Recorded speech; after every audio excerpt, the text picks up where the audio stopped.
My dear students, very good morning to one and all present here. I Varsha welcome you all in this session. तो सबसे पहले आप सभी लोगों को हैप्पी दिवाली की हार्दिक शुभकामनाएं। तो ये एफएसएसआई की जो क्लासेस डेली बेसिस पर मॉर्निंग में 9 बजे यहाँ पर एसएससी अड्डा और एग्रीकल्चर अड्डा 24/7 के प्लेटफॉर्म पर आप लोग के लिए कंडक्ट की जा रही है। इसमें अभी मैं आप लोग को 3 दिन मोस्ट इंपॉर्टेंट क्वेश्चंस की सीरीज कराने वाली हूँ, ताकि जो अब तक हम लोग पढ़ चुके हैं यानी कि food preservation methods, food preservatives part 1 and part 2, जो लास्ट कुछ क्लासेस में मैंने आप लोग को कवर करा है वो सेक्शन वहां तक कवर हो चुका है। अब आगे आने वाली क्लासेस में मैं आप लोगों को मोस्ट इंपॉर्टेंट क्वेश्चंस प्रैक्टिस कराने वाले। तो सबसे पहले तो जो भी बच्चे मेरे साथ यहाँ पर जुड़ चुके हैं और फॉर द फर्स्ट टाइम यहाँ पर अड्डा 24/7 के प्लेटफॉर्म पर विजिट कर रहे हैं, तो आप एक बार चैनल को सब्सक्राइब करके बेल आइकन को प्रेस कर देंगे ताकि सभी क्लासेस का नोटिफिकेशन आपको टाइमली प्रोवाइड होता रहे। कैसे हो भाई आप लोग, कैसे आपकी तैयारी चल रही है? एक बार जल्दी से फटाफट से क्लास को फेसबुक, व्हाट्सएप, टेलीग्राम, जो भी सोशल मीडिया प्लेटफॉर्म्स आप लोग इस्तेमाल करते हैं वहां पर क्लास को एक बार शेयर भी कर दिया जाए। चलिए, क्लास शुरू करने से पहले आप लोग को थोड़ा सा इन्फॉर्मेशन दे दिया जाता है। जो अभी बैचेस आप लोग के लिए स्टार्ट हो चुके हैं, तो 1 नवंबर से आप लोग के बैचेस स्टार्ट हो चुके हैं। तो जिसमें हम इंट्रोडक्शन पार्ट और कुछ और सेक्शन यहाँ पर हम कवर कर चुके हैं। तो अगर आप एफएसएसआई के अलग एग्जाम्स के लिए प्रिपेयर कर रहे हैं, जैसे कि सेंट्रल फूड सेफ्टी ऑफिसर या फिर टेक्निकल ऑफिसर, तो बता देती हूँ इन दोनों एग्जाम में फूड साइंस के 40 क्वेश्चंस कवर होने वाले हैं, जो मैं आप लोगों को इन बैचेस में कवर करा रही हूँ। डेली बेसिस पर मॉर्निंग में 9 बजे आप लोगों के सामने आकर क्वेश्चन प्रैक्टिस भी करा रही हूँ। तो अगर आपने इन बैचेस में अभी तक भी एडमिशन नहीं लिया है तो अड्डा 24/7 की ऐप को विजिट करेंगे और इन बैचेस में एडमिशन ले लेंगे, और फॉर द मैक्सिमम डिस्काउंट आप Y344 कूपन कोड अप्लाई करेंगे। ठीक है बच्चा, Y344 कूपन कोड अप्लाई करके आप इन बैचेस में अगर एडमिशन लेंगे तो you will get maximum discount. चलिए, तो ये कुछ बैचेस हैं जो अड्डा 24/7 के स्टोर पर अवेलेबल है, इनके बारे में एक बार देख लो, इनमें एडमिशन ले लो if you are preparing for this exams and if you want selection. क्योंकि सिर्फ यूट्यूब के भरोसे इसलिए भी सब चीजें नहीं होंगी क्योंकि आप डेली बेसिस पर देखते हो तो हो डाउट क्लियरेंस में कितना टाइम लग जाता है और कुछ डाउट्स रिपीटेड डाउट्स होते हैं। तो बैचेस में जब आप फॉर द फर्स्ट टाइम जैसे आपके पास नोटिफिकेशन चला जाएगा वैसे आप कनेक्ट कर लोगे तो टाइम जो है डिफरेंस वो कम होगा। ठीक है, चलिए फिर शुरुआत करते हैं आज के सेशन की। बैचेस के बारे में सभी इन्फॉर्मेशन आप लोगों ने देख ही ली होगी। इन सभी बैचेस के लिए आप लोगों के पास, भाई ध्यान से देखो, इन सभी बैचेस का ही आप लोगों के पास ये सभी भी यहाँ पर अवेलेबल है। ठीक है, जो भी स्टूडेंट्स यहाँ पर कनेक्टेड हैं तो यहाँ पर आप लोगों के लिए बैचेस और साथ में ये आप लोगों के लिए टेस्ट सीरीज हो गई, ई बुक्स होगी, सब कुछ यहाँ पर अड्डा 24/7 के स्टोर पर आप लोग के लिए अवेलेबल है। टू प्रिपेयर वेल आप इन बैचेस में एडमिशन ले सकते हैं एंड अपना डेली बेसिस पर प्रैक्टिस करने के लिए आप ये टेस्ट सीरीज भी ज्वाइन कर सकते हैं। And as a comprehensive guide आप लोग के पास ई बुक्स भी यहाँ पर अवेलेबल हो गई हैं। और चैनल को सब्सक्राइब करके बेल आइकन को भी प्रेस कर देंगे ताकि सभी क्लासेस का नोटिफिकेशन आपको टाइमली प्रोवाइड होता रहे। तो आज जो क्वेश्चन यहाँ पर हम डिस्कस करने वाले हैं, तो अलग अलग जो आप लोग के एग्जाम्स हुए हैं जिनमें फूड साइंस का सेक्शन जो है मेजरली इंक्लूडेड था, वहां से मैंने ये सेट आप लोग के लिए प्रिपेयर किया है। तो अच्छे से इन सभी क्वेश्चंस का आप लोग मुझे आंसर करने वाले हो। तो फर्स्ट क्वेश्चन आप लोग के लिए स्क्रीन पर आ चुका है कि toughening effect on canned bean is due to. ठीक है, आपने क्या किया है, बीन जो है उसको स्टोर करके रख दिया, प्रिजर्व करके रख दिया है। तो केन्ड बीन को प्रिजर्व करके रखने के लिए उस पर आप निम्नलिखित में से कौन से आयन का रिएक्शन कराते हो फॉर द टफनिंग इफेक्ट। ठीक है, टफनिंग इफेक्ट का मतलब क्या है भाई? टफनिंग इफेक्ट का मतलब है ताकि कोई माइक्रोबियल अटैक ना हो। जो आपका बीन फ्रूट की जो आउटर मेम्ब्रेन है, ठीक है, आउटर जो मेम्ब्रेन है जो आपका पैक्टीन से इनिशियली पैक्टीन से फॉर्म होते हैं, यहाँ पर फिर आप एंजाइमेटिक एक्टिविटीज होती है अलग अलग। ठीक है, तो यहाँ पर अगली चीज जो आपको याद रखने की, कौन सा ऐसा एलिमेंट है जो कि टफनिंग इफेक्ट के लिए रिस्पॉन्सिबल है। तो what will you answer to this particular question? Say yes, ये आप KCA और S ऑब्वियसली ये तो आपको पता ही होगा because you are a food science graduate और post graduate from the similar background. तो ये टर्म्स का मतलब तो आपको पता ही है। K is potassium. ठीक है, K क्या है यहाँ पर? पोटेशियम है भाई। और Ca क्या है यहाँ पर? Ca आपका कैल्शियम है। और यहाँ पे S क्या है? S आपका सल्फर है। तो इन तीनों में से अगर आपसे ऑप्शन पूछा जाए कि टफनिंग इफेक्ट के लिए कौन सा आपका एलिमेंट रिस्पॉन्सिबल है, तो what will you answer? You will answer calcium. ठीक है, calcium would be the right answer. Okay, calcium would be the right answer this is. और कैल्शियम ऑक्सलेट की हम बात कर देते हैं। ठीक है, कैल्शियम ऑक्सलेट आपके बॉडी के अंदर तब फॉर्म होता है जब आप एक्सेस में आप एक्सेस में टमाटर का और टमाटो का, स्पिनच का कंजप्शन करते हो तो कैल्शियम ऑक्सलेट आपकी बॉडी के अंदर फॉर्म होता है, that is cause very bad effect on your kidney, और आपको किडनी स्टोन्स की प्रॉब्लम भी कोज कर सकता है। तो आंसर यहाँ पर आप लोग के लिए मेंशन किया है। चलिए डिस्कस करते हैं सेकंड क्वेश्चन के बारे में। अब यहाँ पर आपको ऑप्शंस दिखाई दे रहे हैं, आप लोग को इन एक्ट के बारे में भी पता होना चाहिए, है ना। और ऐसा तो हो नहीं सकता कि क्वेश्चन के अंदर ये एक्ट मेंशन है और मैम डिस्कस ना करें। तो देखिएगा, आप लोगों से क्वेश्चन पूछा है कि agricultural produce grading and marketing act जो 1937 में आया था इज ऑल्सो, इस एक्ट को और हम किस नाम से बुलाते हैं। तो जो भी स्टूडेंट्स यहाँ पर मेरे साथ कनेक्टेड हैं, आप लोग क्लास को शेयर कर देंगे और साथ साथ में क्लास को लाइक करेंगे और इस क्वेश्चन का बहुत ही जबरदस्त तरीके से आंसर भी बताएंगे। भाई आंसर बताओ इस क्वेश्चन का क्या होगा। सबसे पहले तो आप लोग एक और बात मेरी ध्यान से सुन लो, ऐसे क्वेश्चंस एग्जाम में आप लोगों से पूछे जा रहे हैं, एग्जाम में आप लोगों से सभी एक्ट के बारे में पूछा जा रहा है। तो आपसे पूछा है कि agriculture produce grading and marketing act, ठीक है, ग्रेडिंग एंड मार्केटिंग एक्ट आप बोले, ग्रेडिंग एंड मार्केटिंग एक्ट अगर आप बोले तो ये 1937 में स्टार्ट हुई थी, ठीक है। 1937 में ये एक्ट को डेवलप किया गया था। तो यहाँ पर आप लोगों से क्या पूछा गया है भाई, इस एक्ट का दूसरा नाम क्या है, तो इस एक्ट का दूसरा नाम है एगमार्क एक्ट, ठीक है। इस एक्ट का दूसरा नाम है एगमार्क एक्ट, 1937 में स्टार्ट हुआ था। अब PFA एक्ट क्या है, FPO एक्ट क्या है और ICI एक्ट क्या है, इन तीनों एक्ट की फुल फॉर्म डिस्कस कर लेते हैं। आंसर कीजिए भाई तुरंत से, फिर उसके बाद इनका ईयर ऑफ जो ये जो एक्ट है वो कब आपकी इसमें आई थी, नोटिस में आई थी, या फिर कोई भी एक्ट है वो कब इंप्लीमेंट हुई थी, लागू हुई थी, वो भी हम डिस्कस करेंगे। तो PFA का मतलब क्या है बताओ, PFA का मतलब बताओ, बताइए इस क्वेश्चन का आंसर क्या होगा। Prevention of food adulteration act, ठीक है, prevention of food adulteration act. और आपका देखो ये सभी मैं ही लिख देती हूँ, आप लोग तो नहीं लिख रहे हो। Prevention of food adulteration act कब आया था ये एक्ट, इसका ईयर भी आपको याद करना है। प्रिवेंशन ऑफ फूड अडल्ट्रेशन, ठीक है, अडल्ट्रेशन मतलब आपने उसके अंदर ऐसे कुछ केमिकल्स को ऐड किया है जिसकी वजह से उसकी जो नेचुरल एडिबिलिटी है और जो न्यूट्रिटिव क्वालिटी है वो स्पॉइल हो गई है, that is adulteration. Prevention of food adulteration act आया था, ठीक है। FPO का मतलब क्या है भाई, फ्रूट प्रोडक्ट ऑर्डर, ठीक है, fruit product order, okay, food product order act आया था। और ICI का मतलब क्या होता है भाई, ICI का मतलब है Indian statistical institute act, okay. तो ये जो चारों एक्ट यहाँ पर मेंशन है, आपको इनके फुल फॉर्म इसलिए मैं बता रही हूँ बिकॉज नेक्स्ट एग्जाम में जरूरी नहीं है आपसे ऐसा ही क्वेश्चन किया जाए, ये आप लोगों से क्वेश्चन किया जा सकता है कि prevention of food adulteration act जो है वो कब लागू हुआ था। तो what will you answer then, तो इंस्टीट्यूट ऑफ स्टैटिस्टिकल, ठीक है, Indian institute of statistical Indian institute of statistical science हम इसको बोल सकते हैं, और हम इसको बोल सकते हैं इंडियन स्टैटिस्टिकल इंस्टीट्यूट एक्ट, ठीक है। ये जो कुछ वर्ड्स हैं ऐसा भाई कर देते हैं कभी कभी गड़बड़, ठीक है। Indian statistical institute act. तो अभी हम डिस्कस कर लेते हैं कि ये सभी एक्ट आपकी कब कब लागू हुई थी, कौन कौन से ईयर में ये चारों एक्ट लागू हुई थी। एगमार्क का तो आपको पता लग गया है 1937 में, 1937 में, राइट। और वहीं पर अगर हम prevention of food adulteration act की बात करें तो 1954 1954 में, ओके। और वहीं पर फ्रूट्स प्रोडक्ट एक्ट की बात करें तो 1955 1955 में, और इंडियन स्टैटिस्टिकल इंस्टीट्यूट एक्ट की बात करें तो 1900, ठीक है, 1959 और 1959 में। तो एगमार्क एक्ट जिसको हम एगमार्क, जिसका हेड ऑफिस कहाँ पर है, एगमार्क का हेड ऑफिस फरीदाबाद, कहाँ, हरियाणा में है, is legally enforced in India by the, इसको किसने एनफोर्स किया था, agricultural produce grading and marketing act ने इस एक्ट को लीगली एनफोर्स्ड किया था, लागू किया था, जिसको 1937 में पहली बार इस एक्ट को लागू किया गया था और अमेंडमेंट्स इसके अंदर किए गए थे 1986। तो जितने भी ईयर यहाँ इस क्वेश्चन के साथ मेंशन किए गए हैं ये सभी ईयर आप लोग याद करेंगे, राइट। चलो नेक्स्ट क्वेश्चन देखते हैं। The term 3/4 full और full 3/4 is used to denote fruit maturity in। जब भी आप fruit maturity की बात करते हैं तो सबसे पहले तो आपको fruit maturity word का मतलब पता होना चाहिए, ठीक है।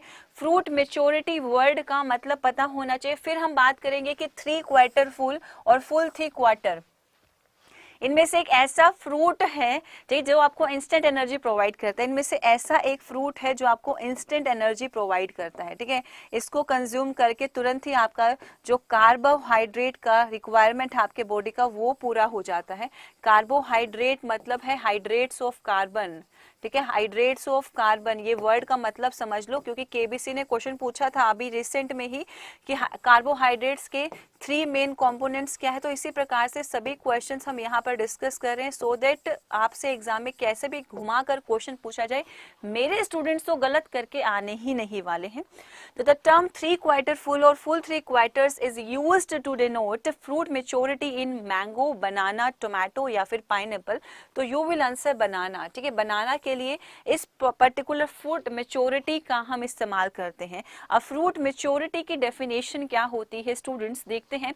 फ्रूट मेच्योरिटी अगर वर्ड कहीं पर यूज हो रहा है तो इसका मतलब होता है, देखो फ्रूट मेच्योरिटी का मतलब होता है is defined as fullness of development, पूरी तरह से विकसित कोई फल हो गया है, and can only occur while the fruit is attached to the tree, उस ट्री के साथ अटैच्ड है, स्टिल वो पूरी तरह से डेवलप हो गया, दैट मीन्स फ्रूट मेच्योरिटी उसके अंदर अकर होगी। यानी कि आपने आर्टिफिशियली उसकी राइपनिंग नहीं करी है, अलग फाइटो हार्मोन्स का इस्तेमाल करके प्लांट के साथ अटैच्ड फॉर्म में ही उसकी मेच्योरिटी हो गई है, उसकी डेवलपमेंट हो गई है, that is food maturity. Next देखेंगे end is marked by termination of cell expansion. अब फर्दर सेल एक्सपेंड नहीं कर रहे, एक फर्दर सेल एक्सपेंशन अचीव्ड हो चुका है, फाइनल जो साइज है फ्रूट का वो डेवलप हो चुका है। अब कोई न्यू सेल का डेवलपमेंट, सेल का एक्सपेंशन नहीं होने वाला और साइज का एनहेंसमेंट नहीं होने वाला है। तो that is fruit maturity. Cessation of dry matter accumulation, yes. इसके साथ एक और चीज भाई आप लोग याद रखेंगे कि अगर आपसे क्वेश्चन ये पूछा जाता है कि जो फ्रूट डेवलप होता है प्लांट्स के केस में, if you talk about the flowering plants, तो जो फ्रूट्स का डेवलपमेंट होता है वो कौन से पार्ट के फर्टिलाइजेशन के बाद डेवलप होता है, तो कमेंट में आंसर कीजिए। तो इस क्वेश्चन का आंसर क्या होगा भाई, बताओ जल्दी से, इस क्वेश्चन का आंसर क्या होगा। अगर आपसे ऐसा क्वेश्चन पूछा जा रहा है तो व्हाट विल यू आंसर, तो यू विल आंसर कि ओवरी, ठीक है, ओवरी जो है फर्टिलाइजेशन के बाद डेवलप हो जाता है फ्रूट्स में, ओवरी फर्टिलाइजेशन के बाद डेवलप हो जाता है फ्रूट्स में। और इन द सेम वे ओव्यूल जो है जब वो पोलन ग्रेन के साथ फर्टिलाइजेशन कर देता है, पोलिनेशन प्रोसेस के बाद फर्टिलाइजेशन हो जाता है, तो ओव्यूल डेवलप इनटू किस में डेवलप हो जाता है, आपका सीड में डेवलप हो जाता है। And seed is always embedded inside the fruit in the case of angiospermic flowering plants. Mention कर रही हूं इस लाइन को, देखोगे ध्यान से, seed is always embedded inside, seed is always embedded inside the fruit, embedded inside fruit in case of, किसके case की हम बात करेंगे, in case of एंजियोस्पर्मिक और फ्लावरिंग प्लांट्स की अगर आप बात करते हैं तो, ठीक है, एंजियोस्पर्मिक और फ्लावरिंग प्लांट्स की अगर आप बात करते हैं तो राइट, ये चीज आपको क्लियर हो गई है। चलिए चलते हैं अगले क्वेश्चन पर। नेक्स्ट क्वेश्चन आप लोगों से क्या पूछा है भाई, देखो नेक्स्ट क्वेश्चन का मतलब बताओ आप लोग मुझे, नेक्स्ट क्वेश्चन में आप लोगों से क्या पूछा गया है, देखते हैं। नेक्स्ट क्वेश्चन में पूछा है, देखो, एट विच पीएच, पीएच मतलब पावर ऑफ हाइड्रोजन, पीएच मतलब पावर ऑफ हाइड्रोजन, यानी कि अमाउंट H प्लस आयन की कंसेंट्रेशन कितना प्रेजेंट है। क्वेश्चन की सेंस रीड करेंगे, after that you will answer the question carefully. Question आप लोगों से ये पूछा गया है, at which pH fruits and vegetables are divided into acidic and non acidic for thermal processing. Thermal processing का इस्तेमाल करते हैं हम स्टोर करने के लिए, ठीक है, किसी भी फूड प्रोडक्ट को स्टोर करने के लिए हम थर्मल प्रोसेसिंग मेथड का इस्तेमाल करते हैं, ठीक है। इसमें आप क्या करते हो, थर्मल प्रोसेसिंग, जब किसी पर्टिकुलर फ्रूट आइटम को, वेजिटेबल को स्टोर करने के लिए आप थर्मल प्रोसेसिंग प्रोसेस का इस्तेमाल करते हैं, तो कुछ लिमिटेड टाइम पीरियड के लिए एंड कुछ डेफिनेट टाइम इंटरवल के लिए आप किसी फ्रूट को टेम्परेचर हाई प्रोवाइड करते हो, यानी कि फ्रूट्स की बॉइलिंग करते हो। Let's say when we talk about, जब आप वेजिटेबल में कैबेज की बात करते हो, कॉलीफ्लावर का कंजप्शन करते हो, कैबेज की बात करते हैं या फिर हम कॉलीफ्लावर की बात करते हैं, तो ये गोभी को जिसको हम गोभी बोलते हैं, तो इनको अगर आप इनमें से माइक्रोबियल एक्टिविटीज को कम करना चाहते हो और आप इनको स्टोर करना चाहते हो, तो हम इनको बॉईल करते हैं ना नमक के पानी में, सेलाइन सॉल्यूशन के अंदर इनकी बॉइलिंग की जाती है। प्रिजर्वेशन टेक्निक भी आप इसको बोल सकते हैं। से इन द सेम वे आप टमाटो की बॉइलिंग करते हैं, ठीक है, टमाटो को पील ऑफ करने के लिए टमाटो को बॉईल किया जाता है। तो आपसे क्वेश्चन में क्या पूछा है, at which pH fruits and vegetables are divided into acidic and non acidic for thermal processing. मैंने प्रिजर्वेशन कराया अभी आप लोगों को पिछले 2 दिनों में। प्रिजर्वेशन में मैंने आपको बताया कि पहले किसी फ्रूट को अनप्लग किया गया है, तोड़ा गया है उसके ऑर्चर्ड से और उसके कल्टीवेशन फील्ड से। आफ्टर दैट उसको हम प्रोसेसिंग के लिए लेकर आए हैं, जो हमको डिजायर्ड प्रोडक्ट उस पर्टिकुलर फ्रूट और वेजिटेबल से फॉर्म करना है, उसकी फॉर्म में उसको कन्वर्ट किया है। एंड आफ्टर दैट आपने क्या किया है, प्रिजर्वेशन मैथड्स और प्रिजर्वेटिव्स का इस्तेमाल किया है ताकि आप उसको प्रिजर्व कर सके फॉर द लॉन्ग रन। तो यहाँ इस क्वेश्चन में जो आपसे पूछा गया है कि थर्मल प्रोसेसिंग के लिए किस पर्टिकुलर टेम्परेचर रेंज में आप डिवाइड करते हैं, ठीक है, at which pH fruits and vegetables are divided, acidic और बेसिक, तो answer will be 4.5। 4.5 is the right answer. 4.5 ना ही तो ज्यादा एसिडिक है और ना ही ज्यादा बेसिक है, this is a acidic pH, ठीक है, एसिडिक पीएच तक इसको हम डिवाइड करते हैं बिकॉज ऑफ द रिक्वायरमेंट जो इसके अंदर कंपोनेंट प्रेजेंट है उसी के बेसिस पर। तो एक बार थर्मल प्रोसेसिंग की डेफिनेशन फिर से देख लेते हैं ताकि आपका ये डाउट बिल्कुल क्लियर हो जाए। तो thermal processing is defined as a combination of temperature and time required to eliminate a desired number of micro organism. Yes, आप एसिडिक पीएच क्यों दे रहे हो उसको डिफरेंशिएट करने के लिए, बिकॉज ज्यादातर जो आपके माइक्रो ऑर्गेनिजम्स होते हैं वो एसिडिक कंडीशन में सरवाइव नहीं कर पाते हैं।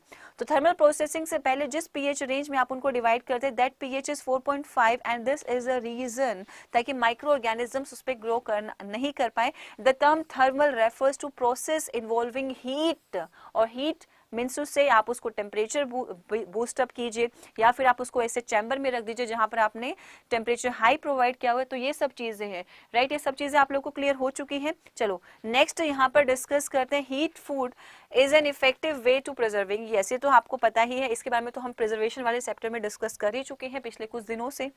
Next, in pre cooling water is mostly removed by, ठीक है, प्री कूलिंग, यस, कूलिंग से पहले, प्री कूलिंग, ठीक है, प्री स्कूल होता है स्कूल से पहले, ठीक है, और प्री वेडिंग फोटोशूट शादी से पहले, और प्री पोन यानी कि जिस वक्त पे आपको कोई चीज को फिक्स आपने किया था उससे पहले अगर कोई चीज करते हैं दैट इज प्री। तो उसी प्रकार से जैसे आपके प्रीलिम्स होते हैं, आपका भी जो सीबीटी पेपर 1 है that is a prelims exam, similarly तो प्री वर्ड आपसे पूछे कूलिंग प्रोसेस करने से पहले, ठंडा करने से पहले पानी को आप कौन से प्रोसेस से हटाएंगे, कंडक्शन से, रेडिएशन से, आप कन्वेक्शन से, which method will you prefer, ठीक है, कौन सा मेथड आप प्रेफर करेंगे। अब जब आप लोगों ने फिजिक्स पढ़ा होगा स्कूल टाइम में तो आपको ये उस वक्त पे ना ये बराबर लगता था, ठीक है, उस वक्त पे ये सारे मेथड्स बराबर लगते थे। रेडिएशन भी तो हीट फ्लो हो रहा है, कंडक्शन क्या हो रहा है, जो आपकी इलेक्ट्रिक वायर्स है चार्ज पार्टिकल्स का मूवमेंट हो रहा है, कन्वेक्शन क्या हो रहा है, डायरेक्ट आपका मूवमेंट हो रहा है। तो आपको ये मोर और लेस सिमिलर वर्ड ही साउंड करते थे। But now you are a grown up child and you are preparing for technical officer and central food safety officer exams, तो वर्ड्स का मतलब ज्यादा क्लियरली जानना पड़ता है। तो यहाँ पर देखते हैं प्री कूलिंग मेथड की बात करें तो water is mostly removed by, पानी को आप कन्वेक्शन से हटाते हैं, कंडक्शन से, रेडिएशन से, तो हम यहाँ पर कंडक्शन मेथड का इस्तेमाल करते हैं। तो what is the difference between these three, let us discuss. Okay, इन तीनों के बीच में क्या गहरा अंतर है। तो देखो भाई, कंडक्शन की अगर आप बात करते हैं तो दिस इज अ मेथड। देखो भाई, कंडक्शन की अगर हम बात करते हैं, कंडक्शन इज अ प्रोसेस, ये वह प्रोसेस होती है by which heat energy is transmitted through collision between neighbouring atoms और मॉलिक्यूल्स। एक वाटर मॉलिक्यूल ने क्या किया, हीट एनर्जी दूसरे वाटर मॉलिक्यूल को ट्रांसफर की, उसने तीसरे वाटर मॉलिक्यूल को ट्रांसफर की। तो इस तरह से एक वाटर मॉलिक्यूल से हीट एनर्जी दूसरे वाटर मॉलिक्यूल तक गया, दूसरे से तीसरे वाटर मॉलिक्यूल तक गया और तीसरे से लास्ट। तो इस तरह से हीट एनर्जी का अगर मूवमेंट हो रहा है, टकरा टकरा कर जा रहे हैं, तो दिस इज कंडक्शन।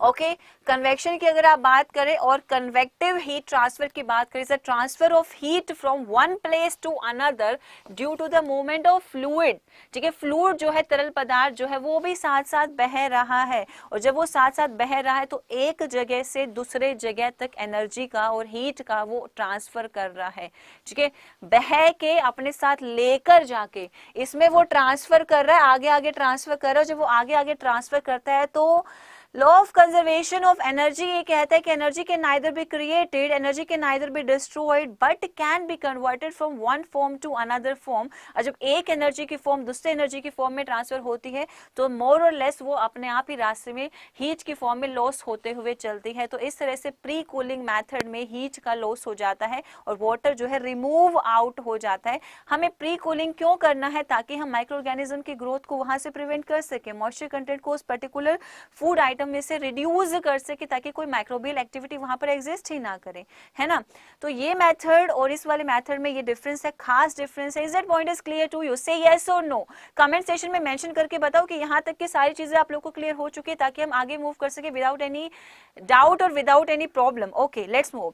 नेक्स्ट हम बात करते हैं रेडिएशन के बारे में। तो radiation is energy that comes from a source and travels through space at the speed of light. Yes, sun से जो आपको एनर्जी मिल रही है, सोलर एनर्जी, तो अर्थ तक, आप लोगों तक, आपके पास तक विटामिन डी के फॉर्म में आप लोगों के पास पहुंच रही है।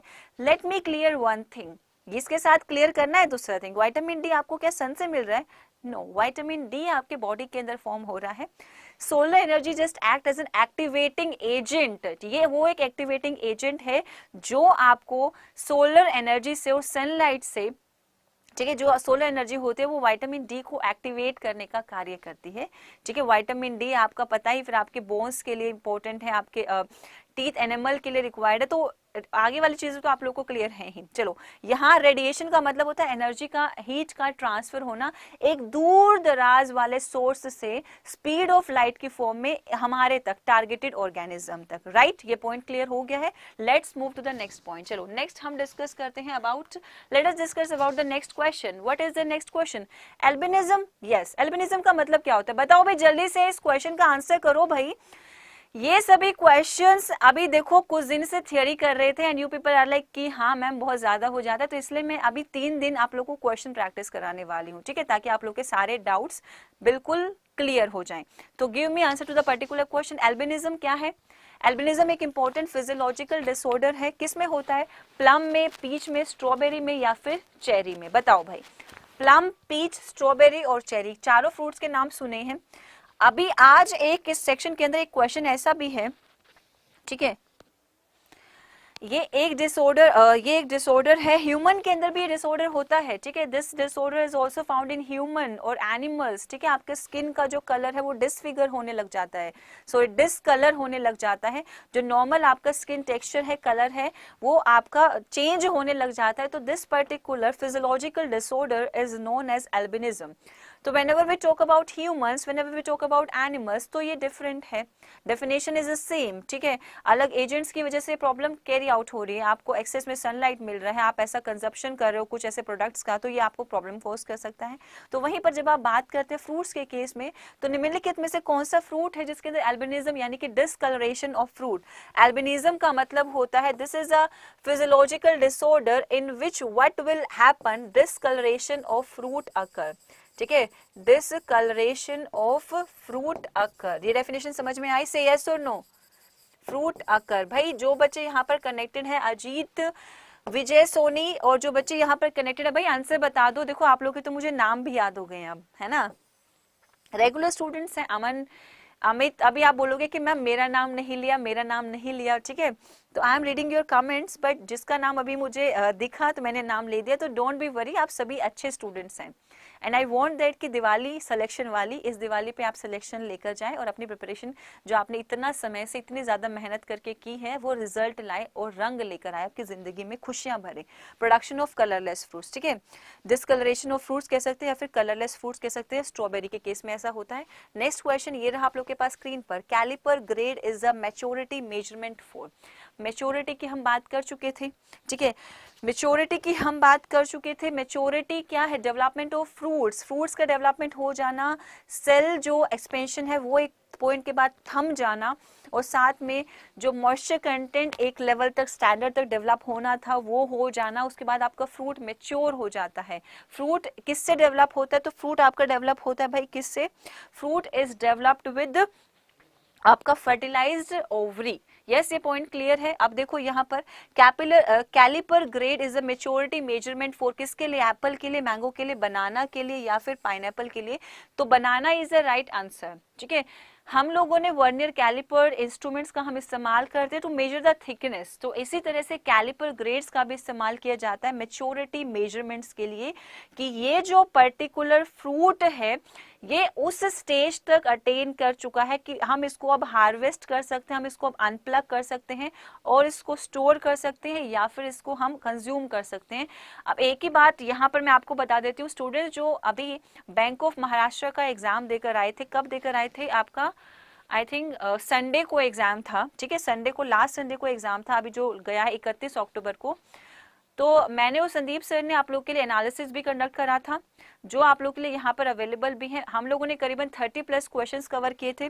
जो स्टूडेंट एग्जाम देने के लिए गए थे उन्होंने जो हमको यहाँ पर डिस्क्लोज किया था, तो आप भाई एक बार वो क्वेश्चंस भी देख लीजिएगा क्योंकि ऐसे क्वेश्चंस भी यहाँ पर आप लोगों से पूछे जा सकते हैं, राइट। तो बी प्रिपेयर फॉर दैट। और एक और चीज आप लोग याद रखेंगे, ये सेक्शन इंक्लूडेड है इन द एग्जाम। ठीक है, ये सेक्शन इंक्लूडेड है इन द एग्जाम। आप लोगों से मैंने AFO के, आप लोगों से मैंने सेंट्रल फूड सेफ्टी ऑफिसर के जो क्वेश्चन प्रैक्टिस कराए थे, तो वहां पर ये चीज मैंने आपको एक्सप्लेन भी करी थी। तो चलिए देखते हैं अगला क्वेश्चन क्या है आप लोगों के लिए।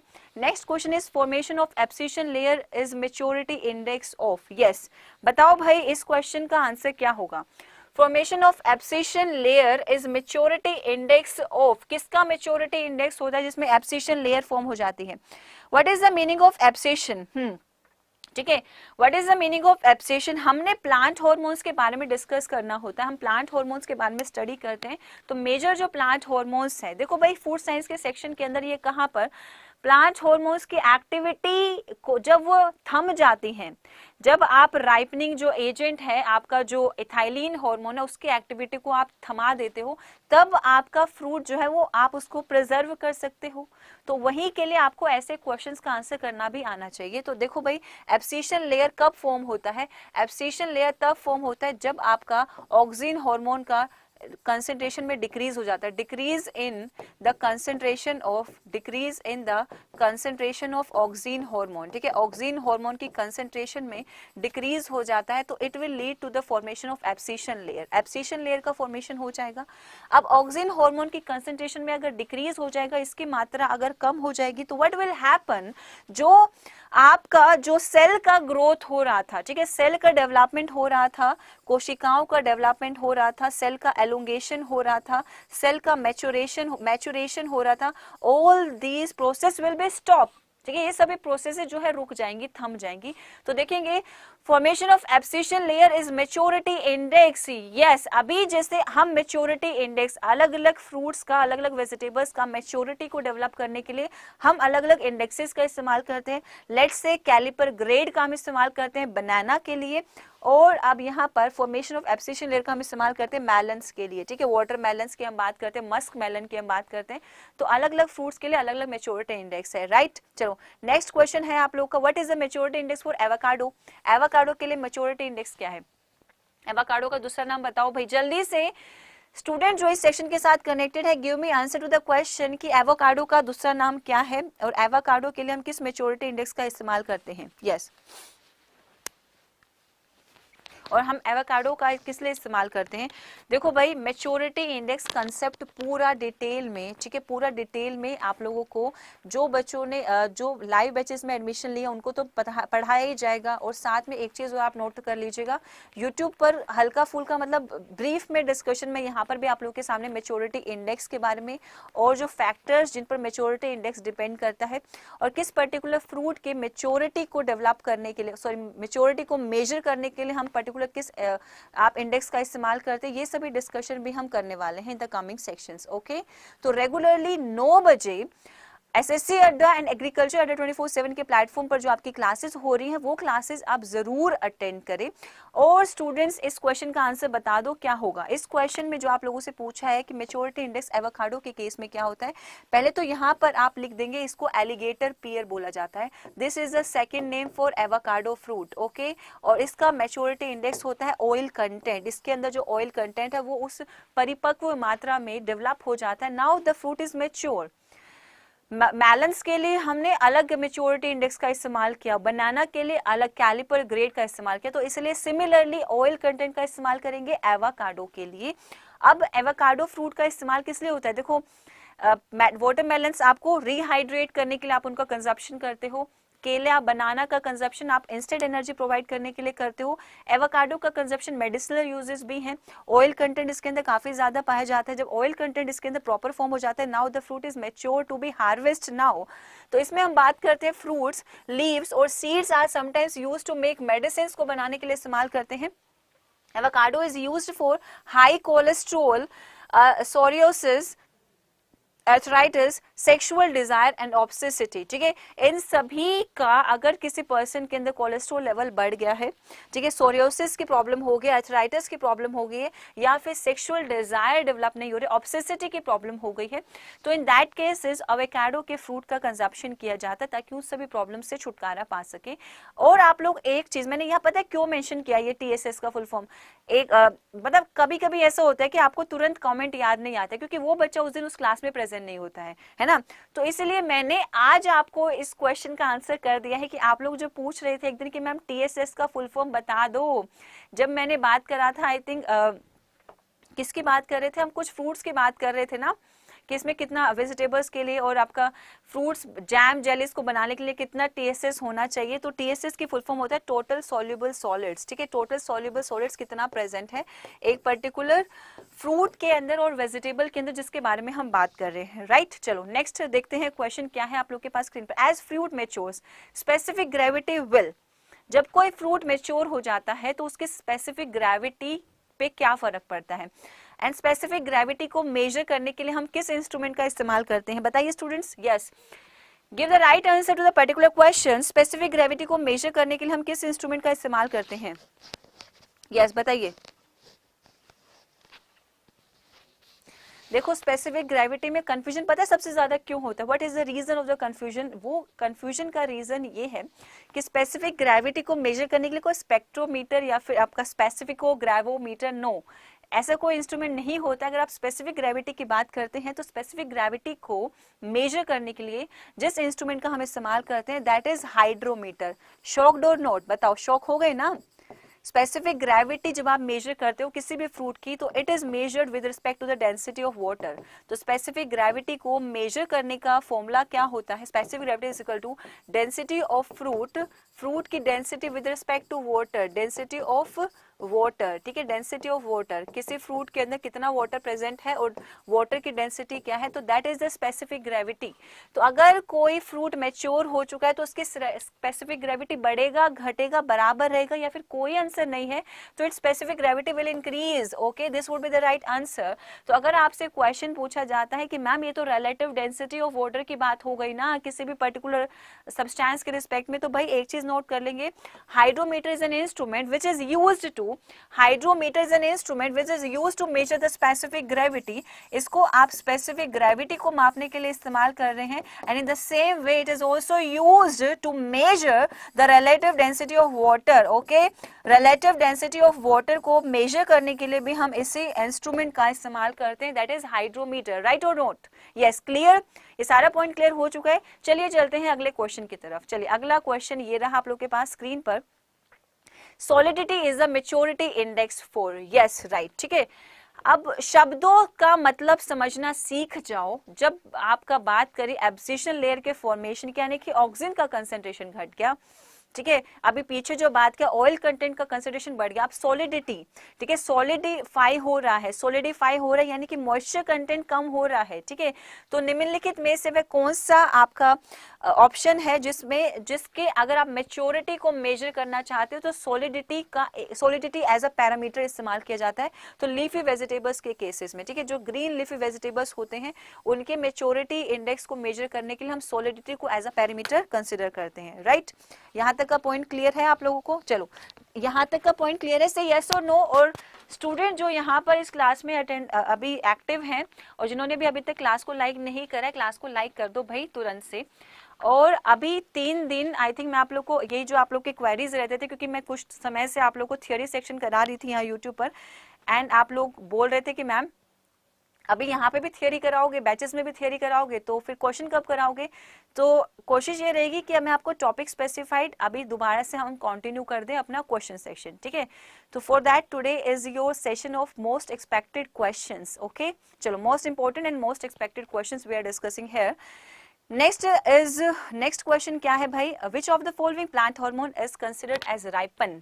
ये तो इजी क्वेश्चन है, बिल्कुल इजी क्वेश्चन है ma'am. Plant hormones are known as phyto hormones. Plants भी हार्मोन सिक्रीट करते हैं, यस, प्लांट्स भी हार्मोन सिक्रीट करते हैं। What is the need of that?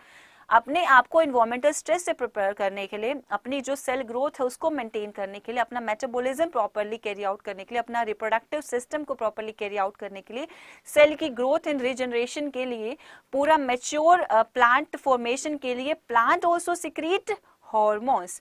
तो these are some hormones and question में आप लोगों से पूछा है कि which of the plant hormone is considered as ripen, यानी कि फलों के पकने के लिए जो जिम्मेवार प्लांट हार्मोन, उसका नाम बताओ भाई जल्दी से। साइटोकिनिन है, इथाइलिन है, और IAA और GA3 की फुल फॉर्म बता दो जल्दी से। आई वांट, जनता जवाब मांगती है, I want answer from my students कि ये जो ऑप्शन यहाँ पर मेंशन किए गए हैं, इन दोनों ऑप्शंस का मतलब क्या है? राइट, बताओ भाई इस क्वेश्चन का आंसर। जो भी स्टूडेंट्स यहाँ पर कनेक्टेड है, give me right answer to the particular question. Plant hormone is considered as ripen. Cytokinin को हम राइपन कहते हैं, इथाइलिन को हम राइपन कहते हैं, इंडोल एसिटिक एसिड को या फिर जिबरलिक को, ठीक है? तो ये आप लोगों ने नहीं बताया, चलो मैं ही लिख देती हूँ। इंडोल एसिटिक एसिड क्या है बताओ? ये तो आप बता सकते हो कि what is indole acetic acid, yes. और नीचे वाला तो आप समझ ही गए हैं, जिबरलिन, ठीक है? ये तो आपका जिबरलिन है ना? तो यहाँ पर जो इंडोल एसिटिक एसिड मेंशन है, that is a auxin hormone. ये आपका ऑक्सिन हार्मोन है, ठीक है? नेचुरली अकरिंग जो ऑक्सिन हार्मोन है, दैट इज इस क्वेश्चन में राइपनिंग के लिए, फलों के पकने के लिए जो हार्मोन रिस्पॉन्सिबल है, दैट इज इथाइलिन हार्मोन। तो ethylene would be the right answer to this particular question. Say yes और नो? Yes, clear? यहाँ तक का पॉइंट क्लियर हो चुका है आप लोग को, समझ में आ गई सारी बातें? चलिए अगले सवाल की तरफ चलते हैं। ये रहा आप लोग का next question. Maximum density of water is at temperature of, yes. आप पूछते हो ना कि मैम CFSO और टेक्निकल ऑफिसर में साइंस का सेक्शन आएगा क्या? यस, साइंस का सेक्शन आएगा। साइंस के ऐसे क्वेश्चन आप लोगों से एग्जाम में पूछे जाएंगे, लाइक मैक्सिमम डेंसिटी, पानी का सबसे ज्यादा घनत्व किधर, कौन से तापमान पर होता है? यू पीपल आर लाइक कि आप लोग इस क्वेश्चन में कंफ्यूजन करोगे, I am pretty sure about this, कि मैक्सिमम डेंसिटी या 100 डिग्री सेल्सियस टेम्परेचर पर होगा या फिर 0 डिग्री सेल्सियस टेम्परेचर पर होगा। नो। तो देखो भाई, मेंशन कर देती हूँ सारी चीजों को। 0 degree Celsius temperature is here, okay. 9 degree का कोई कंसेप्ट नहीं है। ऑप्शन इतने इजी पुट करे हैं कि एक अगर आपने 0 डिग्री सेल्सियस टेम्परेचर को एलिमिनेट कर दिया तो it would be very easy for you guys to answer the question very correctly, ठीक है? तो देखो, इसके बाद हम नेक्स्ट टेम्परेचर रेंज हम 4 डिग्री सेल्सियस टेम्परेचर बोलते हैं। After that we talk about 100 degree Celsius temperature. तो यहाँ पर आप देखोगे 0 degree Celsius temperature is the freezing point of water. Freezing point, यहाँ इस पॉइंट पर पानी जम जाता है और बर्फ फॉर्म कर देता है। Freezing point of water, this is the freezing point of water. And 100 degree Celsius is the temperature which is known as the boiling point of water. यहाँ पर पानी आपका भाप और वेपर्स की फॉर्म में डेवलप हो जाता है, okay, boiling point of water. And in between, not in between we can say, क्योंकि बिटवीन का मतलब होता है 50, ठीक है? आधा आधा, उधर भी आधा इधर भी आधा। तो 4 degree Celsius is the temperature. At this temperature पानी तीनों स्टेट्स में एग्जिस्ट करता है, और इस स्टेट पर क्या होता है, पानी की डेंसिटी, पानी का घनत्व तो सबसे ज्यादा होता है। Now I am asking you another question. इस पॉइंट पे पानी का डेंसिटी अगर मैक्सिमम है तो what will be the volume? What is the effect on volume at this particular temperature? अगर ये आपसे क्वेश्चन पूछा जाए तो what will you answer? इस पर्टिकुलर टेम्परेचर पर अगर डेंसिटी मैक्सिमम है तो वॉल्यूम क्या होगा आपका? मिनिमम होगा। क्यों मिनिमम होगा? बिकॉज डेंसिटी का फॉर्मूला क्या होता है भाई? Density is mass per unit volume. Density is equals to mass per unit volume, ठीक है? मास पर यूनिट वॉल्यूम, यानी कि वॉल्यूम और डेंसिटी में इनवर्स रिलेशन होता है। वॉल्यूम और डेंसिटी में इनवर्स रिलेशन एग्जिस्ट करता है। से यस और नो? क्लियर? चले अगले क्वेश्चन की तरफ। अगला क्वेश्चन ये रहा आप लोग के पास स्क्रीन पर। नेक्स्ट क्वेश्चन देखो भाई। Next question is guava fruit is botanically known as. Guava के फ्रूट की अगर आप बात करें, देखो ड्रूप तो सब बच्चों को ना मतलब कंठस्थ है, याद है, ये तो आप बचपन से पढ़ते आ रहे हैं, तो इसको तो आप हमेशा याद रखते हैं। इस क्वेश्चन में तो कभी किसी को कोई दिक्कत नहीं होता है कि ड्रूप इज फॉर मैंगो, ठीक है। और सभी फ्रूट्स जो है इस पर्टिकुलर एग्जाम के लिए ज्यादा फ्रूट्स का डिटेल में नहीं जाएंगे, लेकिन जो बच्चे लाइव बैचेस में मेरे साथ जुड़े हुए हैं, I provide them with a chart. मैं आपको एक चार्ट प्रोवाइड कर दूंगी जिसमें से आप इंपॉर्टेंट फ्रूट्स के आप बॉटनिकल नेम को याद कर लेंगे, राइट। इस क्वेश्चन का आंसर है आपका बेरी। बेरी इज द, ठीक है, berry is the botanical non fruit of guava. Guava के बॉटनिकल फ्रूट को हम बेरी कहते हैं। नेक्स्ट है in onion pink colour is due to, yes, ये क्वेश्चन का आंसर इज वेरी इजी। क्यों इजी? बिकॉज ऐसे क्वेश्चंस हम लोग प्रैक्टिस करते हैं on daily basis and you people know this very well, ठीक है। अनियन का जो पिंक कलर होता है, एलियम सेपा का जो पिंक कलर होता है, this is because of the pigment anthocyanin. तो anthocyanin is the right answer. Carotene की वजह से क्या होता है, आपका गाजर का, कैरेट का रेड कलर होता है, एंड ज़ैंथोफिल की वजह से फ्लावर का पर्पल कलर होता है, ठीक है। और आज का होमवर्क आप लोग के लिए, you have to mention in the homework की क्वेरसेटीन जो पिगमेंट है, क्वेरसेटीन जो पिगमेंट है वो किस पर्टिकुलर फ्रूट को और वेजिटेबल को कलर प्रोवाइड करने का कार्य करता है। पिगमेंटेशन के लिए कौन सा, पिगमेंटेशन के लिए ये कौन सा फ्रूट और वेजिटेबल को रिस्पॉन्ड करता है। इस क्वेश्चन का आंसर आप लोग मुझे कमेंट सेक्शन में लिखकर बताएंगे।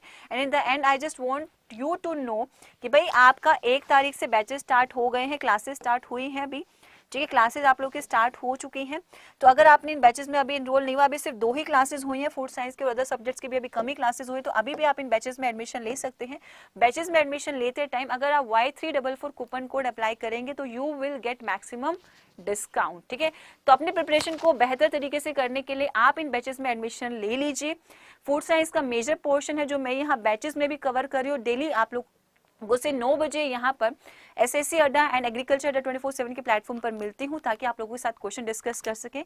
और अंत में कल दिवाली है, अच्छे से अपनी दिवाली सेलिब्रेट कीजिएगा। दिवाली सिलेक्शन वाली यही अड्डा 24/7 का परिवार अपने सभी स्टूडेंट्स के लिए विश मांगता है और हार्दिक शुभकामनाएं आप और आपके परिवार वालों को इस दिवाली अच्छे से आप लोग सेलिब्रेट कीजिएगा, स्वीट्स खाइएगा और कल से फिर दोबारा, कल दिवाली के बाद परसों से फिर दोबारा क्लासेस के लिए आ जाएगा। चलो मिलते रहते हैं आप लोगों से, बाय बाय, टेक केयर, अपना ख्याल रखिएगा।